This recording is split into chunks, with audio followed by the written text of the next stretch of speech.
السلام علیکم۔ یہ ایک اہم سوال آیا ہوا ہے، آئیے ہم اس کا جواب قرآن سے ہی تلاش کرتے ہیں۔ پہلے آپ کے سامنے مروجہ روایتی ترجمہ پیش کر دوں گا اور پھر اس کے بعد ہم اس کے حقیقی فہم کو سمجھیں گے، اسی میں آپ کو آپ کے سوالات کے جوابات بھی مل جائیں گے۔ تو آج کے درس کے لیے جن آیتوں کا انتخاب کیا گیا ہے وہ ہے سورہ سبا اور اس کی آیت نمبر 31 سے 33 تک، 34 کی 31 to 33۔ اور کافر کہتے ہیں ہم ہرگز اس قرآن پر ایمان نہ لائیں گے اور نہ ان کتابوں پر جو اس سے پہلے تھیں، اور کاش تم دیکھو جب یہ ظالم اپنے رب کے سامنے کھڑے کیے جائیں گے، وہ رد کرے گا ان میں سے ایک دوسرے کی بات۔ ناتواں لوگ بڑے لوگوں سے کہیں گے اگر تم نہ ہوتے تو ہم ضرور ایمان لانے والے ہوتے۔ دیکھیے اس مروجہ ترجمے سے بات کیا آ رہی ہے کہ جو انکار کرنے والے لوگ ہیں وہ کہتے ہیں ہم اس قرآن کو ہرگز نہیں مانیں گے، اور نہ ان کو جو اس سے پہلے تھیں، انہوں نے بریکٹ میں کتاب لکھ دیا۔ اس کے بعد پھر یہ کہہ رہے کہ کاش یہ ظالم جب اپنے رب کے سامنے کھڑے کیے جائیں گے تو وہ خود ہی ایک دوسرے کی باتوں کو رد کریں گے، اور اس وقت جو ہے وہ جو ناتواں لوگ ہیں وہ بڑے لوگوں سے کہیں گے اگر تم نہ ہوتے تو ہم ایمان لے آتے، یعنی کسی کے کہنے کی وجہ سے ہم ایمان نہ لائیں، ان بڑے لوگوں کے کہنے کی وجہ سے ہم ایمان نہیں لائیں۔ تو دیکھیے یہاں اللہ کس طرح آپ کو ہدایت دے رہا ہے کہ ابھی زندگی ہے، ابھی وقت ہے، ابھی آپ اللہ کی بات مان لیں، سوچ لیں، سمجھ لیں، اپنے شعور کو استعمال کریں، کسی کے کہنے پر نہ آئیں۔ وقال الذین کفروا، اور کہا انکار کرنے والے لوگوں نے، لن نؤمن، ہرگز ہم نہیں مانیں گے، بہذا القرآن، اس القرآن کو، ولا بالذی، اور نہ اس کو جو کہ بین یدیہ، درمیان سامنے ہے۔ اب یہ جو بالذی بین یدیہ ہے، اب انہوں نے تو بریکٹ میں کتاب کر دی کہ پہلے سے، یقینی سی بات ہے جب اللہ قرآن کی بات کرے تو قرآن سے پہلے والی کتابیں بھی جو تھیں وہ سامنے ہوں گی، تو اس کو کہتے ہیں نہ ہم اس کو مانیں گے، نہ اس قرآن کو مانتے ہیں، اور نہ جو تمہارے درمیان سامنے ہے کہ تم جیسے اللہ کی کتاب کر ہم اسے بھی نہیں مانیں گے۔ یہاں ہرگز کسی غیر اللہ کی کتاب کی بات نہیں ہو رہی ہے۔ اس کے بعد پھر اللہ کہہ رہا ہے کہ وَلَوْ تَرَىٰ إِذِ الظَّالِمُونَ، اور اگر تم دیکھ لو جب یہ ظالم، جب یہ ظلم کرنے والے ہیں، جب اللہ کی آیتوں کا انکار کرنے والے، موقوفون عند ربہم، ٹھہرائے جائیں گے، کھڑے کیے جائیں گے، وقفہ دیا جائے گا ان کو ان کے رب کے پاس۔ یقینی سی بات ہے کہ رب کے پاس ایک وقفہ ہے حساب کتاب کا۔ پھر جب اللہ حساب کتاب لے لے گا پھر وہ جنت یا جہنم کی طرف جائیں گے، لیکن وہ دورانیہ جب قیامت کے دن اللہ سب کو اٹھا کھڑا کرے گا، وہاں سے لے کر حساب کتاب کے وقت تک کا وہ موقوف دورانیہ ہے، یعنی ایک وقفہ ہے رب کے پاس۔ رب کے پاس جب سوال جواب ہو جائے گا پھر اس کے بعد وہ ہمیشگی کا فیصلہ ہو جائے گا کدھر جاتا ہے۔ تو یہ اللہ کہہ رہا ہے کہ کاش تم دیکھتے ان ظالموں کو، تم دیکھو گے ان ظالموں کو جب یہ اپنے رب کے پاس ٹھہرائے جائیں گے، تو یرجع بعضهم الى بعض القول، یہ رجوع کروائیں گے ان کے بعض کی طرف خاص بات، یہ خود ایک دوسرے کی بات کو ذکر کریں گے، دیکھو تم نے ہمیں یوں کہا تھا، تم نے ہمیں یوں کہا تھا۔ آج بھی دیکھ لیں نا لوگ، جب آپ خالص قرآن کی بات کریں تو وہ قرآن کی بات کو نہیں مانتے ہیں، وہ یہ دیکھتے ہیں کہ ہمارے علماء اس کا کیا تبصرہ کر رہے ہیں، اس آیت کے بارے میں ہمارے علماء کیا کہتے ہیں، اس آیت کے بارے میں ہمارے رشتہ داروں میں کیا کہا جاتا ہے، ہمارے مسلک میں کیا کہا جاتا ہے، اس کے بعد وہ اسے مانتے ہیں۔ رب کی بات کچھ بھی کہہ رہے ہیں، انہیں اس سے کوئی واسطہ نہیں ہے، ان کا مسلک، ان کے علماء، ان کے اکابرین کیا کہہ رہے ہیں اس پر وہ مانتے ہیں، اس پر ایمان لاتے ہیں۔ تو اس وقت یہ خود بھی ایک دوسرے کی باتوں کو لوٹائیں گے دوسرے کی طرف، اور پھر کیا کہیں گے کہ یقول الذین استضعفوا، یہ کہیں گے وہ لوگ وہ جو بے بس تھے، جو کمزور تھے، زیادہ تھے، للذین استکبروا، ان لوگوں کے لیے جو ان میں بڑے تھے، جو ان میں بڑائی کیا کرتے تھے، لولا انتم، اگر تم نہیں ہوتے، لکننا مؤمنین، ضرور ہم ماننے والے ہوتے۔ تو اس آیت میں دیکھیے اللہ نے کس اسلوبی سے بتا دیا کہ آج جو لوگ اس دنیا میں یہ کہہ رہے ہیں کہ ہم ہرگز اس قرآن کو نہیں مانیں گے اور نہ اس کو جو بھی اس کے سامنے موجود ہے، تمہارے سامنے موجود ہے اللہ کی کتاب کے نام پر، اسے وہ ہرگز نہیں مانیں گے۔ تو اللہ کہہ رہا ہے کہ کاش تم وہ وقت دیکھ سکتے کہ جب یہ ظالم اپنے رب کے پاس ٹھہرائے جائیں گے، تو اس وقت یہ خود ہی ان کے بعض کی طرف باتوں کو لوٹائیں گے، اور یہ خاص طور پر وہ لوگ جو لوگ تو زیادہ تعداد میں زیادہ ہوں گے، ضعف جو ہے وہ زیادہ کو بھی کہا جاتا ہے، جیسے ضعیف العمر شخص ہوتا ہے تو اس کو ضعیف کہا جاتا ہے، اللہ کے لرزہ بھی طاری ہونے کی کمزوری بھی ہوتی ہے اس میں، اور عمر بھی زیادہ ہوتی ہے۔ تو اسی طرح یہ لوگ جو ناتواں بھی ہے، کمزور بھی ہیں، بے بس بھی ہیں، لیکن یہ تعداد میں زیادہ بھی ہیں. آپ دیکھ لیں اکثریت انہی لوگوں کی ہوتی ہے. آج بھی دنیا بھر میں بے بس لوگ ہی زیادہ ہیں نا. حکمراں طبقہ کتنا ہے جو اپنی منمانی چلاتا ہے, نظام نافذ کرتا ہے اور اس کو چلا رہا ہوتا ہے, وہ بمشکل 8 سے 10%. اور باقی جو 90% افراد ہوتے ہیں وہ عام لوگ ہوتے ہیں, وہ کمزور ہوتے ہیں, ناتواں ہوتے ہیں, حالانکہ تعداد میں زیادہ بھی ہوتے ہیں. دونوں معنوں میں یہ سمجھ آیا کہ لوگوں کی تعداد بھی زیادہ ہوتی ہے لیکن یہ بے بس بھی ہوتے ہیں, کمزور بھی ہوتے ہیں.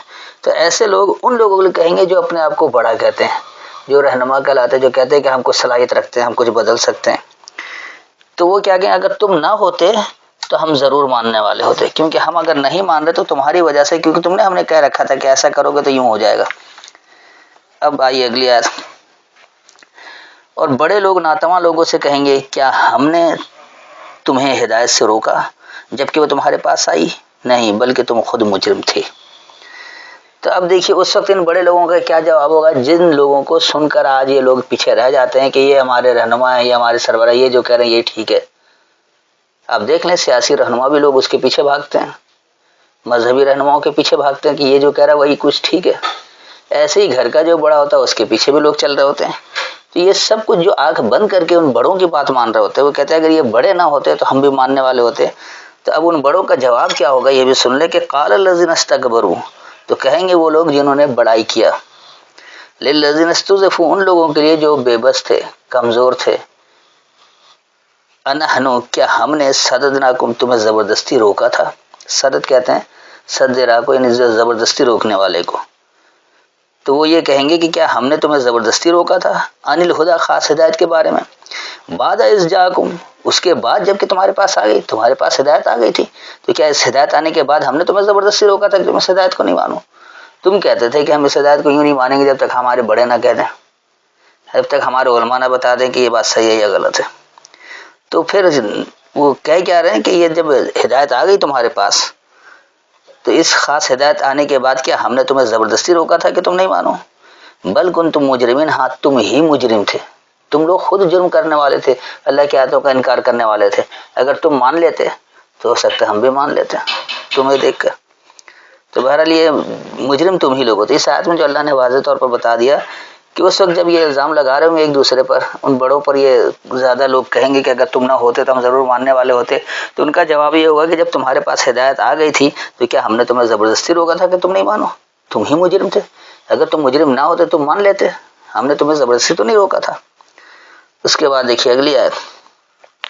اور کہیں گے ناتواں بڑے لوگوں کو, نہیں بلکہ ہمیں روک رکھا تھا تمہاری دن رات کی چالوں نے, جب تم ہمیں حکم دیتے تھے کہ ہم اللہ کا انکار کریں اور ہم اس کے لیے شریک ٹھہرائیں, اور جب وہ عذاب دیکھیں گے تو شرمندگی چھپائیں گے اور ہم توق ڈالیں گے کافروں کی گردنوں میں, اور وہ وہی سزا پائیں گے جو وہ کرتے تھے. اب دیکھیے یہاں پر اس مروجہ ترجمے سے بھی یہ لگ رہا ہے کہ وہ کمزور لوگ پھر بڑے لوگوں سے کیا کہیں گے کہ تمہاری دن رات کی چالوں نے ہمیں روک رکھا تھا. آج بھی آپ دیکھ لیں جب آپ کے سامنے قرآن کی آیت پیش کی جاتی ہے اور ایسے لوگ جو خود سے شعور نہیں رکھتے ہیں قرآن آیت کو سمجھنے کی, تو وہ کہتے ہیں ہم اپنے علماء سے پوچھیں گے. اور یہ علماء جو آج کے نام نہاد علماء, اپنے اپنے مسلک کے علماء, جو قرآن کے عالم کوئی نہیں ہے. اگر یہ قرآن کے عالم ہوتے تو قرآن کی بات پر آنے دیتے. یہ تو اپنے اپنے مسلک کے علماء ہیں. اس لیے ان کا جواب کیا ہوتا ہے کہ نہیں, ہرگز نہیں ماننا, تم پرویزی ہو جاؤ گے, ہرگز نہیں ماننا تم قادیانی ہو جاؤ گے, ہرگز نہیں ماننا تم ملحد ہو جاؤ گے. مختلف فتوے لگاتے ہیں. کبھی انہوں نے یہ نہیں کہا کہ آیتوں پر غور کر لو اللہ بات کیا کہہ رہا, تو خود سمجھ میں آ جائے گی بات, اپنے عقل و شعور کو استعمال کرو.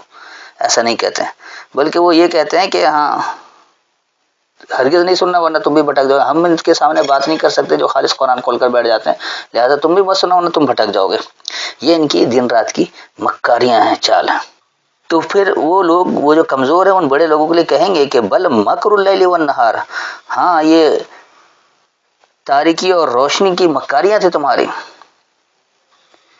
اذ تأمروننا, جب تم ہمیں معاملہ دیتے تھے, ان نکفر باللہ, یہ کہ ہم اللہ کا انکار کریں, ونجعل له اندادا, اور ہم بنا لے اس کے لیے انتشار و افتراق. تو یہ کمزور لوگ جن کے سامنے قرآن کی آیت پیش کی جاتی ہے, یہ کہتے ٹھہرو ہم اپنے علماء سے پوچھ کر آتے ہیں. تو یہ ان بڑائی کرنے والے لوگوں کے پاس جاتے ہیں جو اپنے آپ کو بڑے کہلاتے ہیں کہ مذہبی بات ہے اور ہم سے پوچھو، علماء کے بغیر مشورے کے نہیں جانا، اور یہ لوگ جاتے بھی ہیں۔ تو اس وقت یہ کمزور لوگ کہیں گے کہ تم جو ہمارے سامنے جو رات و دن مکاری کیا کرتے تھے، تاریکی اور روشنی کی مکاری کرتے تھے، تم کہتے تھے کہ نہیں اس طرح ماننے سے ایسا نہیں ہوگا، ایسا ہوگا، وہ نماز ہرگز نہیں چھوڑنا، سب سے پہلے باز پرسی نماز کی ہوگی، جبکہ اللہ اقیم الصلاۃ کہہ رہا، اللہ تو نماز پڑھنے کا کہہ ہی نہیں رہا۔ لیکن یہ ان کی مکاری ہے رات دن کی، تاریکی اور روشنی کی۔ اگر آپ روشنی میں اچھے ماحول میں، وہاں بھی اگر آپ تاریکی میں بدحال ہیں تو وہاں بھی ان کی یہ مکاریاں چلتی رہتی ہیں۔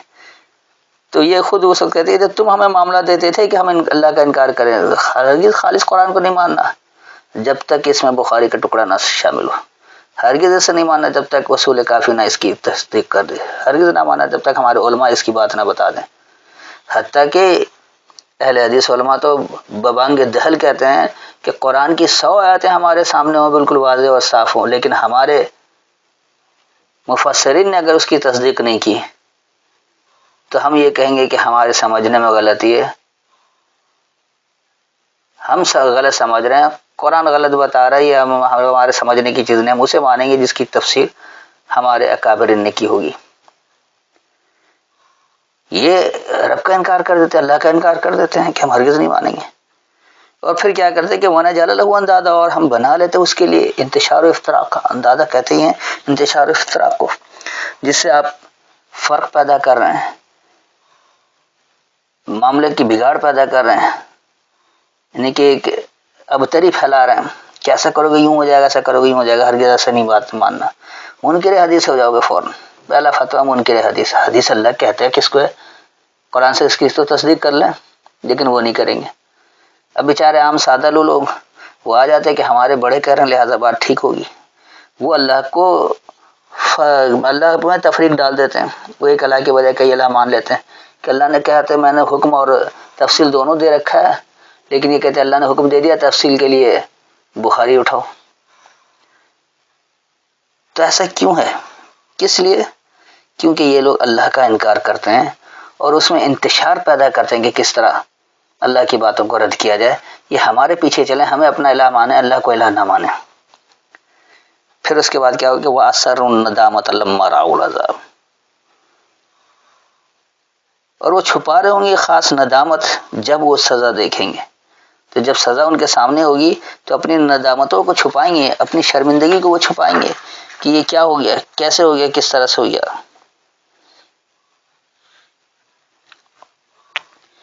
اس کے بعد پھر کہہ رہے کہ وَجَعَلْنَا الْأَغْلَالَ فِي أَعْنَاقِ، اب انہوں نے تو گردن میں توق ڈال دیا، یہ آج گردن میں کسی کی رسی نہیں ڈالی جاتی ہے، حالات ایسے بنا دیے جاتے ہیں کہ آپ کی گردن خود بخود اس کے آگے جھکی رہتی ہے۔ تو بات یہاں گردن میں توق ڈالنے کے لیے اصل میں دیکھیں کہ بات کیا ہو رہی ہے۔ وجالنا، اور بنا لیتے ہم سے اغلال، اغلال کہتے ہیں منجمد ہونے کو، یعنی کہ آپ سوچ سمجھ آپ کی منجمد ہو جاتی ہے، آپ اپنے عقل و شعور کو منجمد کر دیتے، تالا لگا دیتے ہیں، آپ کہتے ہیں نہیں جی فلاں کہے گا، ہمارے عالم کہیں گے تو پھر ہم مان لیں گے، ہمارے بڑے کہیں گے تو پھر ہم مان لیں گے۔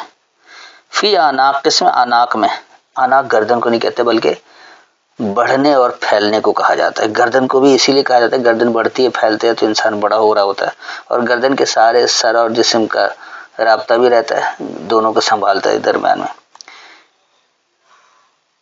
تو یہ بڑھنے اور پھیلنے کو کہا جاتا ہے۔ تو ہم سے وہ بنا لیتے ہیں منجمد ہونا، بڑھنے اور پھیلنے میں، کون؟ الذین کفروا، جن لوگوں نے انکار کیا ہے، جو اللہ کی آیتوں کا انکار کرتے ہیں، جو خالص قرآن کا انکار کرتے ہیں، وہ اپنے بڑھنے اور پھیلنے میں منجمد ہو جاتے ہیں کہ نہیں ہرگز جب تک ہمارے عالم نہ کہیں گے بس یہیں ٹھہرے رہنا، یہیں جمے رہنا، کوئی تبدیلی کی ضرورت نہیں ہے۔ تو پھر آگے اللہ کیا کہہ رہا ہے کہ هل یجزون الا ما كانوا يعملون، کیا انہیں جو نتیجہ دیا جائے گا صرف وہ جو یہ عمل کیا کرتے تھے؟ تو انہیں نتیجہ صرف ان کے عمل کا ہی ملے گا؟ جس طرح انہوں نے پوری قوم کو گمراہ کر دیا، پوری قوم کو انہوں نے غلام بنا کے رکھ لیا، اللہ میں شرک ٹھہرا لیا، دوسروں کو الہ بنا لیا، اپنے مفسرین کو الہ بنا لیا، انہیں اس کی پاداش میں بھی سزا بھگتنی پڑے گی۔ یہ صرف جو عمل کر رکھا اسی کا نتیجہ نہیں ہوگا، بلکہ ایک پوری نسل کو تباہ کرنے کا نتیجہ بھی ہوگا۔ تو یہ تو تھی ان آیتوں کی لفظی وضاحت، اور جملے میں بھی میں نے بتا دیا۔ اس کو اچھی طرح سے یوں سمجھ لیں کہ آج جو لوگ انکار کرنے والے ہیں، اللہ انکار کرنے والا اسی کو کہتا ہے جو اللہ کی آیتوں کا انکار کرے، جو اللہ کی کتاب کا انکار کرے۔ تو یہ انکار کرنے لوگ آج کہتے ہیں نا کہ ہم ہرگز اس قرآن کو نہیں مانیں گے، ہم خالص قرآن کی بات نہیں مانتے، اور قرآن کو لوگ مختلف انداز میں رد کرتے ہیں۔ کوئی تو اس لیے رد کرتا ہے کہ جی ترجموں میں غلطی، اس میں اختلاف دکھاتا ہے، کوئی اس لیے رد کرتا ہے کہ یہ مسلمانوں کی کتاب ہے، لیکن انسان تو ہے، اللہ تو اس کو ہدی للناس کرے، لوگوں کی ہدایت کے لیے، لیکن وہ انکار کرتا ہے کہ یہ مسلمانوں کی کتاب ہے۔ اور کوئی مسلمان ہو کر، قرآن کا دعوے دار ہو کر اس لیے انکار کرتا ہے کہ اس کے مسلک والے اس بات کو نہیں مانتے۔ مسلک والوں نے کہہ رکھا نماز پڑھو، اس لیے پڑھنا ہے۔ مسلک والوں نے کہہ رکھا کہ اللہ نماز کا سوال کرے گا سب سے پہلے۔ قرآن کیا کہہ رہا، اللہ کیا کہہ رہا، اس کی انہیں فکر ہی نہیں ہے، نہ اس کا وہ شعور حاصل کرتے۔ تو یہ لوگ واضح لفظوں میں کہتے تھے ہم ہرگز اس قرآن کو نہیں مانیں گے، اور نہ اس کو جو درمیان تمہارے سامنے اس طرح کی باتوں سے، تم قرآن کی باتوں سے بات اخذ کر، ہم اس کو بھی نہیں مانیں گے۔ تو وہ پھر اللہ یہ بتا رہے کہ کاش تم ان ظالموں کو دیکھتے کہ جب وہ رب کے پاس انہیں وقفہ دیا جائے گا تو ان کے بعض کی طرف اپنی باتوں کو خود لوٹائیں گے، اور اس وقت یہ کمزور اور ناتواں اور بے بس لوگ ان لوگوں کو کہیں گے جو ان میں بڑائی کرنے والے تھے، جو ان میں حکمراں طبقہ تھا، جس کی بات وہ سنتے تھے، ان کے لیے کہیں گے کہ اگر تم نہیں ہوتے تو ہم ضرور ماننے والے ہوتے۔ تو اس وقت ان بڑے لوگوں کا جواب کیا ہوگا؟ وہ لوگ یہ کہیں گے ان کمزور لوگوں کے لیے کہ کیا ہم نے تمہیں ہدایت آنے کے بعد زبردستی روکا تھا؟ تم ہی مجرم تھے، تمہارے ذہن مجرمانہ تھا، تم اللہ کی بات کو خالص ماننا نہیں چاہتے تھے۔ تم نے ہر معاملے میں ہماری بات کب سنی؟ اپنی مرضی کیا کرتے تھے، کھانا پینا اپنی پسند کا کھاتے تھے، لباس کیا پہننا ہے، کیا کرنا ہے، کس طرح سے جانا اپنی مرضی کرتے تھے، کیا اس وقت ہم سے پوچھا کرتے تھے؟ لیکن جب ہدایت تمہارے پاس آ گئی تو رب کی ہدایت آئی تھی، اگر تم مجرم نہیں ہوتے تو تم مان لیتے، لیکن تم تو مجرم ذہن رکھتے تھے، اس لیے تم نے ہماری طرف پھینک دیا کہ ان سے کہو کہ اگر یہ مانیں گے تو ہم مان لیں گے۔ تو اس وقت پھر یہ کمزور لوگ یہ بھی کہیں گے ان بڑے لوگوں کے لیے، ان با اختیار لوگوں کے لیے، ان بڑے کرنے والے لوگوں کے لیے کہ تم جو رات دن مکاریاں کیا کرتے تھے، جو تم تاریکی میں اور روشنی میں مکاری کیا کرتے تھے، اس میں بتایا کرتے تھے کہ دیکھو اس طرح عمل کرو گے تو کچھ اور ہو جاؤ گے۔ ارے تم نے خالص اللہ کی بات مان لی، بغیر کسی غیر اللہ کی کتاب کے سہارے کے، بغیر حدیث کے، بغیر سنت کے، منکر حدیث ہو۔ یہ آج بڑے دھڑلے سے کہتے نا منکر حدیث ہو، اس وقت قیامت کے دن کہیں گے کہ کاش ہم ان کی مکاریوں کو سمجھ جاتے ہیں۔ اور وہ کب؟ جب تم معاملات دے رہے تھے، جب اللہ کی آیت سامنے آتی کہ دیکھو اللہ کیا کر رہا ہے، تم کیا عمل کر رہے ہو، تو جب وہ مکاری کیا کرتے تھے، کہہ رہے ایسا کرو گے تو منکر حدیث ہو جاؤ گے، ایسا کرو گے پرویزی ہو جاؤ گے، ایسا کرو گے تو قادیانی ہو جاؤ گے۔ یعنی ایسے ایسے فرقوں کے نام لیتے جن کو ڈرا دھمکا کر رکھا جا سکے، جن کو معاشرے میں بری نظر سے دیکھا جا سکے، جن کی تحقیر کی جا سکے، وہ القابات دیتے تھے۔ اور وہ معاملہ کیا دیتے تھے کہ اللہ کا انکار کر دو، اور اس کے لیے انتشار و افتراق بنا لیتے تھے۔ تو اس وقت وہ اپنی ندامت کو، اپنی شرمندگی کو چھپائیں گے جب وہ سزا دیکھ لیں گے اپنے سامنے۔ تو انہوں نے اپنے شعور کو منجمد کر رکھا تھا بڑھنے اور پھیلنے سے، کیونکہ وہ اللہ کی آیتوں کا انکار کرتے تھے۔ تو اللہ بتا رہا ہے کہ کیا جو انہیں نتیجہ دیا جائے گا صرف اسی بات کا دیا جائے گا جب وہ عمل کرتے تھے۔ انہوں نے تو پوری نسل تباہ کر دی، پوری قوم کو تباہی کے دہانے پر لے آئے، سلامتی والے نظام کو پوچھا تک نہیں، غیر سلامتی والے نظام کو اپنا لیا، اور لوگوں کو اس میں جکڑ کر رکھ دیا۔ جہاں ہر انسان کو رزق با فراوانی ملنا تھا، با فراغت ملنا تھا، جہاں سے چاہے وہاں سے ملنا تھا، انہوں نے قبضہ کر رکھا، اسے بیچتے ہیں، اور لوگوں کو دولت کے پیچھے لگا رکھا ہے، سرمایہ دارانہ نظام کے پیچھے لگا رکھا ہے، جہاں سلامتی کا تصور بھی نہیں ہے۔ تو کیا انہیں اس بات کی سزا نہیں ملے گی کہ نہ صرف وہ خود نہ مانے بلکہ انہوں نے نسلوں کو تباہ کیا؟ تو یہ تھی ان آیتوں کی مکمل وضاحت۔ پھر بھی اگر کوئی تشنگی رہ گئی ہو یا کوئی بات سمجھ میں نہ آئی ہو تو دوبارہ آیت کا حوالہ دے کر سوال کر سکتے ہیں۔ السلام علیکم۔